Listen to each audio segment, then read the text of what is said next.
They say a microphone gives you power. But that day, the day she grabbed it, all it gave her was a chance to destroy me in front of everyone I loved. The music had started. My bride was moments from walking down the aisle. The guests were seated, phones out, smiles wide. The wedding I dreamed of since I met her, gone in 6 sentences, broadcast through a PA system. Because my best friend, no, my former best friend, walked up to the stage, took the mic, and said, "Before you say I do, Ethan, maybe you should tell her what you did last summer." She smiled, and everything unraveled. My name is Ethan Clark. I'm a live events producer and part-time speaker. You might have seen my work if you've ever watched a sold-out show or streamed a motivational panel. But before any of that, I was just a guy in love, with a future planned, with a ring in his pocket, with a friend beside him who he thought would always be on his side. If you're watching this because someone stabbed you in the back and smiled while doing it, this one's for you. And hey, before we get into the full story, don't forget to like the video, subscribe, and turn on notifications because I promise what she did to me and what I did back, you'll never forget. Now let me take you back. The wedding was at a private venue in Santa Barbara. Sunset ceremony, lanterns overhead, live violin quartet. It was perfect, or at least it was. My fiancée, Claire, was everything to me. Smart, brave, kind. She made me better. And after 2 years of planning, saving, and sacrificing, we were finally standing on the edge of forever. And then came her. Her name is Vanessa. She was my co-host for a popular weekly speaker series. We've been friends for 5 years, platonic at least on my side. She knew Claire, was even part of the wedding party. We had history, yes, but never romance. Not really. Maybe in her head, though. Maybe in a past I didn't see clearly enough at the time. I didn't know she was going to do it. I didn't know she'd spoken to the sound tech behind my back. I didn't know she had that kind of venom in her. But I found out, right there, in front of 132 guests, half of them with their phones out, filming what should have been the happiest moment of my life. When Vanessa said what she said, vague, suggestive, cruel, Claire froze. The violin stopped. The silence was heavier than any microphone feedback I've ever heard in my career. I stepped forward, tried to reach for the mic. Vanessa held it up like a weapon. "You never told her you stayed with me last summer?" she said, looking right at me. "You never told her what happened after that conference in Austin?" I did stay with her. That part was true, but it wasn't how she made it sound. Claire dropped her bouquet. I never got the chance to explain. She turned and walked away, not in anger, but in a daze. I followed. She wouldn't look at me. Her father blocked my path. "Don't," he said. The guests started whispering. My friend stared. My world stopped. And Vanessa? She walked down the steps like she hadn't just lit a match and thrown it into my life. Like she was proud. Like this was justice. But here's the thing. I've spent years helping other people tell their stories on stage. I know how to build a moment. I know how to own a mic. She forgot that. She thought that moment was hers. She didn't know that one day, not long after, I'd invite her to stand beside me again with a microphone in her hand, and that I'd take everything from her, publicly, just like she took everything from me. But I'm getting ahead of myself. She thought she'd won. The wedding was called off that night. Not postponed, canceled. Claire's family packed up. Guests left awkwardly, and I was left standing in the dressing room of what was supposed to be the happiest day of my life, in a tux that suddenly felt like a costume. Claire didn't say a word to me. Not a text. Not a call. Just silence. I stayed at a cheap motel that night. I remember the blinking red neon light from the ice machine outside my window and the taste of the bourbon I nursed until 3 a.m. I didn't sleep. I just kept thinking one thing over and over. Why did Vanessa do it? Not what she did. That part was obvious. She ambushed me. Humiliated me. Lied. But why? She knew exactly how it would land. She crafted her words carefully. She knew Claire. She knew our history. She knew. And still, she did it. And somewhere in that sleepless night, my shock turned to fire. I wasn't going to let her get away with this. But I knew I had to be smart. Vanessa was calculated. Strategic. She didn't just explode my life by accident. She rehearsed it. That meant if I wanted to take her down, I had to be colder, quieter, smarter. So I started digging. Over the next few days, I went through old messages, recordings, podcast files. Vanessa and I had co-hosted the Legacy Stage speaker series for over 3 years. A weekly event with a rotating panel of thought leaders, entrepreneurs, motivational speakers. Thousands attended live. Millions streamed. She was seen as the charismatic half. Sharp, stylish, eloquent. I was the producer, the one who made things run. Behind the curtain. Until now, I knew there were things, little things, she said and did that cross lines. Violations of policy. Egos bruised. Maybe even financial gray areas. I pulled files.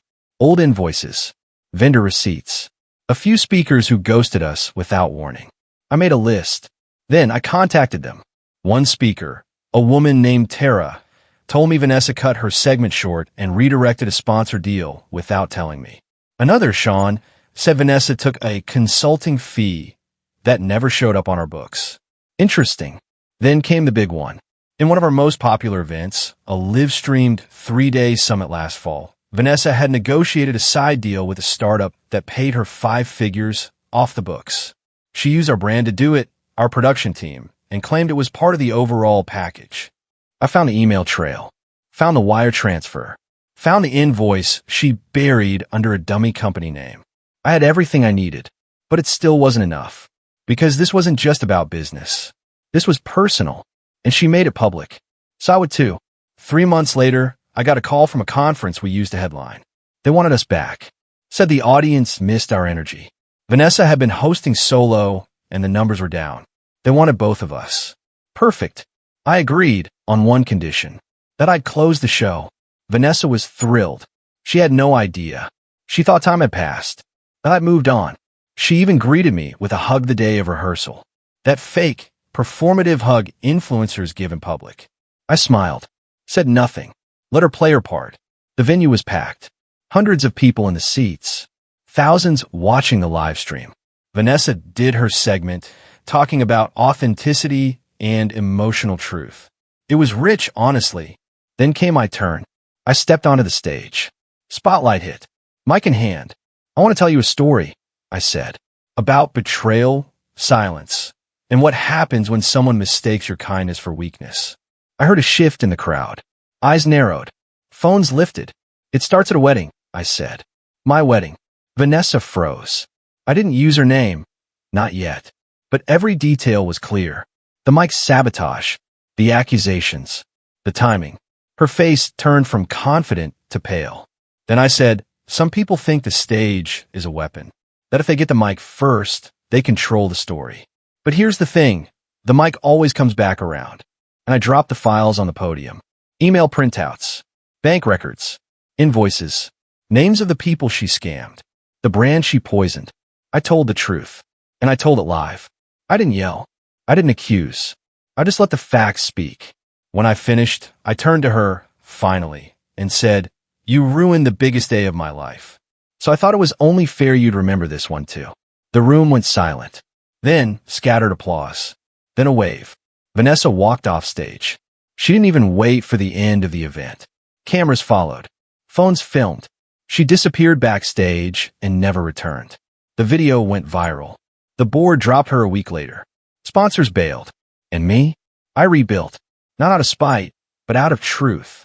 Because if someone takes your story, you take it back. And when they ruin your day, you ruin their legacy. The fallout was faster than even I expected. Within 48 hours of the video dropping, my inbox exploded. Not just from random followers or internet rubberneckers, but from serious voices. Journalists, producers, event organizers, influencers with 7-figure followings. They all had one thing in common. They wanted to talk to the man who publicly exposed Vanessa Whitmore. Live, unscripted, and with receipts. But I didn't respond. Not at first. This wasn't about clout for me. I wasn't after attention. I got what I needed. The truth came out. Vanessa's career took a massive blow. She resigned from Legacy Stage, claiming creative differences, but the press knew better. Behind the scenes, the board demanded she step down quietly. Their inboxes had filled with proof. The fraud, the manipulation, the deal she cut behind their backs. All of it undeniable. I figured that would be the end of it. I figured wrong. About 3 weeks later, I was scrolling through my phone in the back of an Uber when I saw a headline that stopped me cold. Vanessa Ray reemerges with Redemption Podcast. Vanessa Ray. She dropped Whitmore, adopted a new last name, and gave herself a clean slate. New branding, a whole PR spin.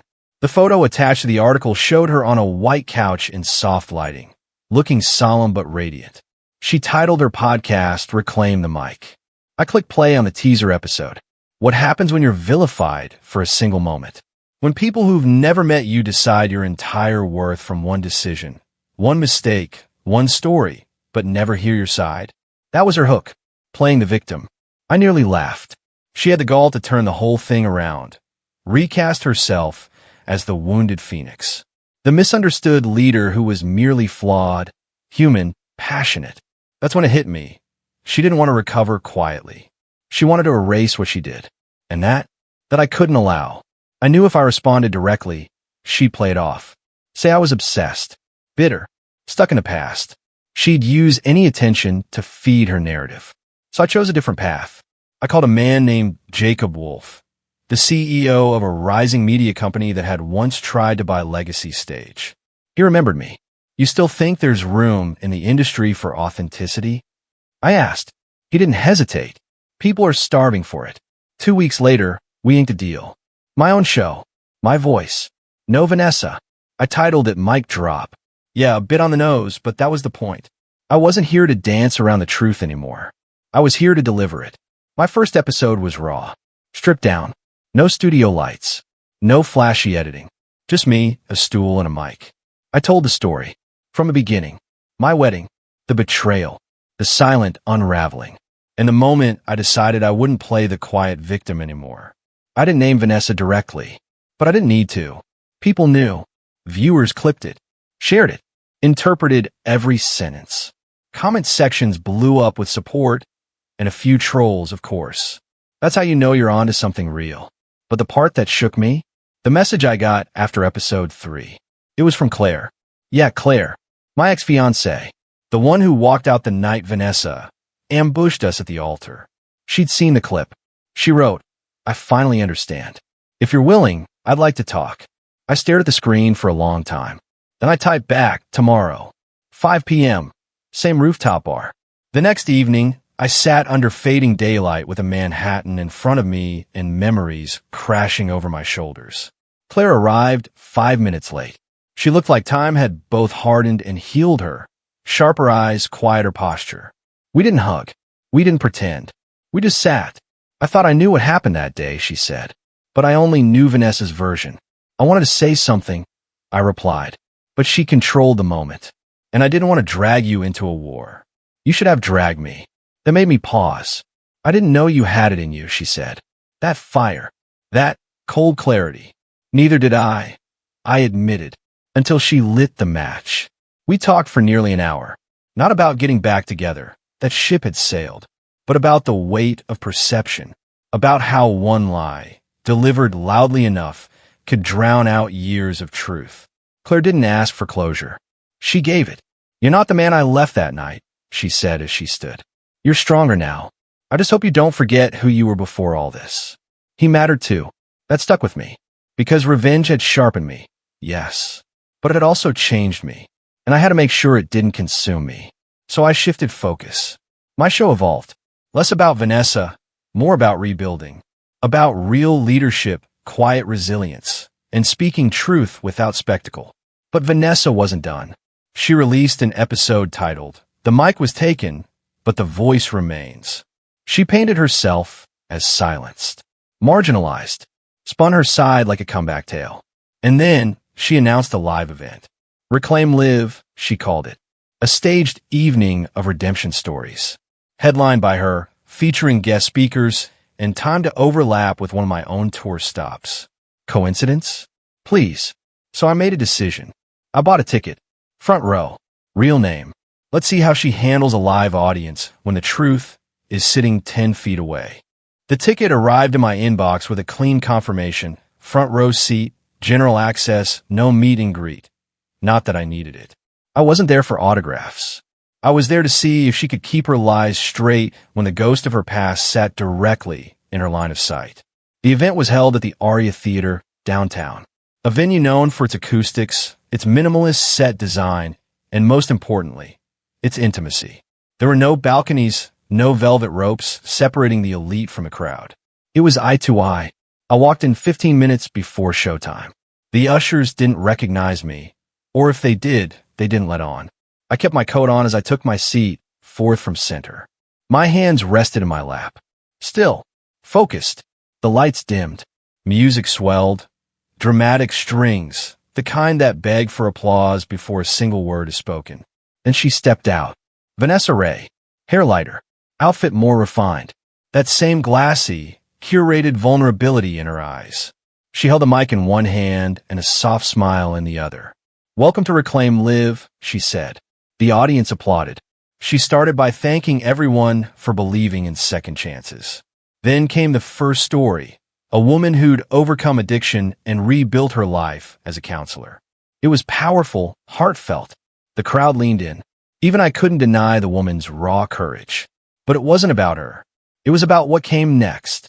Vanessa took the stage again. "My story," she began, voice softer now, "isn't easy to tell. Because for a long time, I thought telling it would only bring more pain. But now, I know silence is more dangerous." I leaned forward slightly. Not because I was eager, but because I needed to watch every twitch of her face. She told her version. The wedding ambush. The fallout. The backlash. But this time, she added new color, invented color. Claimed she had been coerced into silence. Pressured by powerful men behind the scenes. Claimed she tried to apologize, but was blocked. Even hinted that she had been manipulated by me, without saying my name, of course. Clever. The crowd ate it up. Heads nodded. A few sniffled. Then she said something that made my spine stiffen. "We live in a world where women who speak up get painted as villains. I lost my career, my community, and nearly my sanity because I told the truth." No, she wasn't reclaiming the mic. She was weaponizing it. That's when I stood. I didn't say a word. I just rose from my chair and turned to walk out. But not before her eyes met mine. She faltered. Just a moment. A flicker. But enough. Enough for every person in that room to sense something off. The applause that followed her last sentence died down a little too quickly. I left the theater, stepped into the cold, and took a long breath. I didn't need to stay. I didn't need to fight. Because the truth? It always finds its way to the surface. Especially when the person trying to bury it sees the ghost of it rise and walk out the door. But I wasn't prepared for what came next. That night, I couldn't sleep. I kept thinking about how confidently she stood there. How much conviction she carried in every lie. I knew what Vanessa was doing. She wasn't just rewriting history. She was building a new legacy, one stolen piece at a time. The next morning, my inbox held an anonymous tip. "Check the Reclaim Live sponsorship deck," the message read. Attached, a PDF. Vanessa's pitch to potential sponsors. Page 4 listed metrics, audience size, reach, projected ROI. Only they were faked. Inflated. Screenshotted numbers from my show rebranded under hers. I stared at it. She hadn't just rewritten the past. She was building her new empire on stolen stats. I contacted Jacob. We had lawyers within an hour. Not to sue, not yet, but to document everything. I wasn't going to expose her again with noise. This time, I let the paper trail speak. Over the next few days, I gathered more. A whistleblower from her team sent screenshots of internal Slack messages, direct instructions to mimic my format. Even a message where she said, "We need to make sure the Grady angle dies. His name shouldn't be searchable next to ours." That was the nail, but I still didn't go public. Not yet. Instead, I announced a special episode of Mic Drop, one that would dive deep into how truth gets repackaged, how narratives get stolen. No names, but full receipts. I hired a researcher to go back through Vanessa's entire online presence. She uncovered ghostwriters, paid comments, even fake testimonial videos from influencers pretending to be fans. People tuned in. They connected dots. And just like before, the internet did what it does best. It remembered. Within 48 hours, sponsors pulled out of her Reclaim Live. Her tour dates went dark. Her podcast dropped to half its ratings. And then, she called me. First once, then twice, then 80 times. 80 missed calls. I never picked up, because sometimes silence says more than a microphone ever could. The last message she left wasn't angry. It wasn't defensive.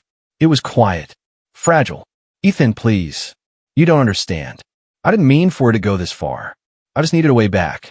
They weren't listening until I gave them something big. I didn't think you'd care anymore. But I did care. Not for her, for the truth. Because I knew what she'd taken. And worse, what she was willing to destroy just to climb higher. This wasn't about revenge anymore. It was about making sure no one else got fooled. I didn't answer her calls. Not the first time. Not the 10th. Not the 80th. I stared at the number each time it popped up and let it ring. Because by now, there was nothing she could say that wouldn't dig the hole deeper. But I won't lie. I listened to the last voicemail again. I didn't think you'd care anymore. There was a tremble in her voice. Not performative. Not rehearsed. Something in it caught me off guard. Not enough to sway me, but enough to remind me this entire mess had started with a person I once trusted, once cared about, before ambition devoured the rest of her. The fallout was fast. By Monday, her podcast feed had no new episode. Her newsletter went silent. Instagram comments flooded with confused and furious followers asking what happened. Her official site went down for maintenance.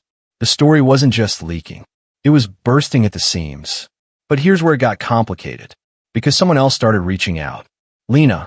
She was a producer on Reclaim Live. The one Vanessa always kept half in the shadow, half in control. Lena emailed me from a personal account. I know what she did. I'm sorry I helped her. If you want the full story, I'll talk. Just not over email.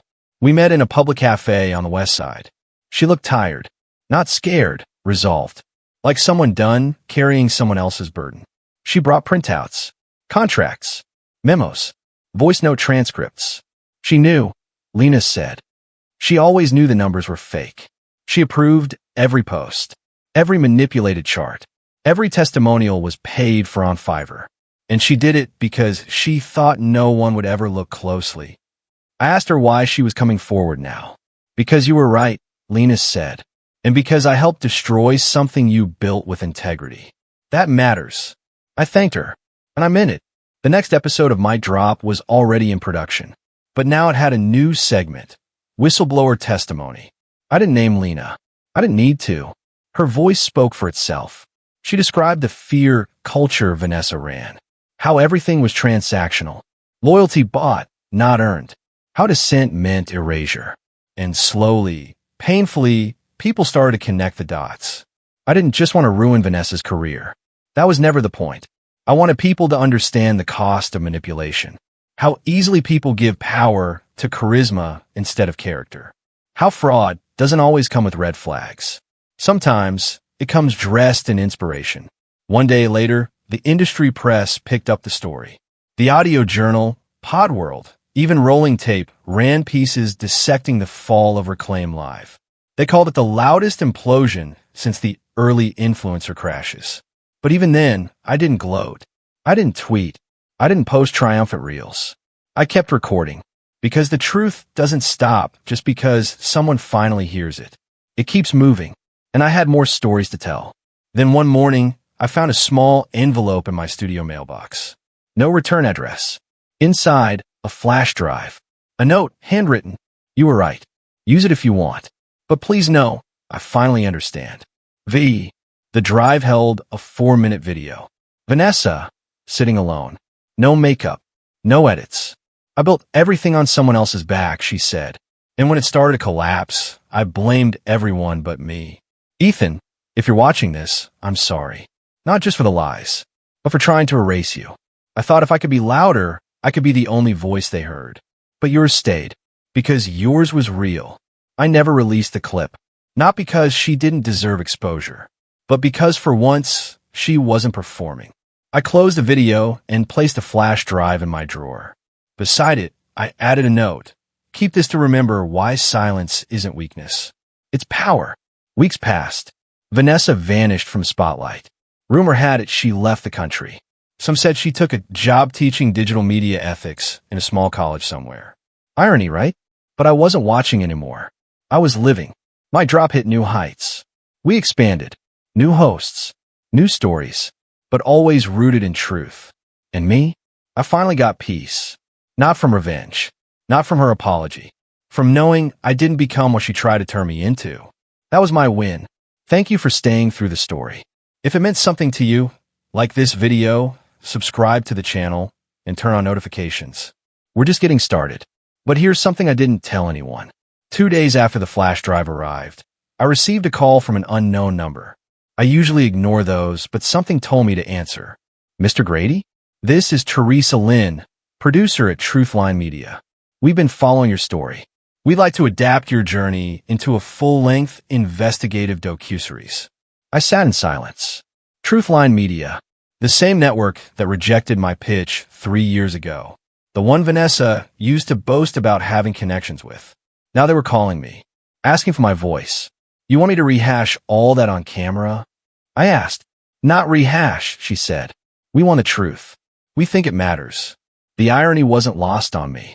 I told her I'd think about it. And I did. For a week. I sat with the idea. I walked around the city, past every building where Vanessa once put me down in meetings, every bench where I recorded episodes no one heard, every coffee shop where I rewrote scripts she deleted from her shared folder. And I thought about what Lena said, what you built with integrity. That stuck. It wasn't about reliving the betrayal. It was about making sure the world remembered that voices like mine exist. Quiet ones. Steady ones. Ones that don't shout, but still speak. I called Teresa back. Let's do it. But on one condition. It's not about Vanessa. It's about the damage ego can do when no one holds it accountable. She agreed. So we filmed. 6 months later, the echo you tried to silence premiered. It wasn't flashy. It didn't need to be. It was real. Every frame, every story, every witness. Vanessa declined to be interviewed, but her silence said enough. And the world listened. Mic Drop doubled its audience. More people reached out with their own stories of being overshadowed, erased, manipulated. And I responded to every one of them. Because now I knew what my voice could do. A few months passed. The noise faded. The headlines moved on, and people found new influencers to believe in or tear down. That's how it goes. But something stayed with me. Something I didn't expect. Peace. Not the loud, celebratory kind. Not the kind you post about. It was quiet. It showed up in small places. My morning walks. Late nights editing episodes. Conversations with listeners who said, "Thank you for telling the truth." But peace didn't come without shadows. I found myself questioning everything. Every message. Every comment. Was it genuine? Was someone waiting to twist it again? The aftermath of betrayal isn't just public. It's personal. It gets into your routines, your instincts. I couldn't walk into a coffee shop without scanning the room. Couldn't post online without bracing for backlash. Then one morning, I opened my inbox to a message that hit harder than I expected. Ethan, my name is Claire. I used to work for Vanessa 3 years ago. I saw what she did to you, and I want you to know you weren't the first, but you're the first who didn't vanish. Thank you for staying. I sat with that email for a long time, rereading it, letting it settle, because the truth is I almost did vanish. I almost let their version of the story become the only one out there. I almost stayed quiet to avoid the fight. Claire's words were a mirror I didn't know I needed. That one message became a ripple. Others followed. People who had worked with Vanessa. People she'd sidelined. Silenced. Plagiarized. Their stories matched. Patterns repeated. Lies recycled. And yet, no one had spoken before. Maybe because they thought they were alone. But now they weren't. Mic Drop began getting invites to speak at journalism forums, ethics panels, even schools. I kept showing up, kept telling the story, not about revenge, but about resilience, about how truth survives if you give it just enough oxygen. One day, at a panel in Chicago, a student came up to me and asked, "How do you know when it's time to fight back?" I told them, when the truth gets quiet enough to be buried, but you still hear it in your chest. That's when. They nodded. Wrote it down. It wasn't long before a publisher reached out. They wanted a book, not about Vanessa, about the rise, the fall, and what survived in between. I titled it Mic Drop, The Story Behind the Silence. It hit the shelves 6 months later. The book tour was humbling. Lines of people, not just fans of the podcast, but people who had been overlooked, wronged, silenced. Survivors of gaslighting. Creators who had been copied. Whistleblowers who had been shamed. They didn't want to talk about Vanessa. They wanted to talk about getting back up. I remember one stop in Austin. A teacher approached me with tears in her eyes. "You reminded me why I teach truth," she said.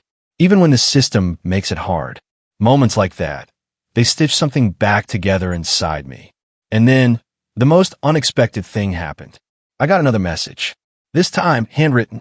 No name. No return address. Just 4 words. "You kept your voice." No signature. No clues. But it didn't matter. Because it was true. And as much as she tried to silence me, steal what I built, and rewrite who I was, I kept my voice. And now I use it not for revenge, but for every voice someone tried to erase. I started a scholarship for independent creators. No strings, just support. The first recipient launched a podcast that exposed wage theft in their city. Another started a show helping underrepresented authors get published. The ripple grew. Every so often, I still get questions about Vanessa. Where she went. If she'll ever come back. I always say the same thing. I don't know. But I hope, wherever she is, she learned something. Because I did. Growth isn't always loud. Sometimes it happens in silence.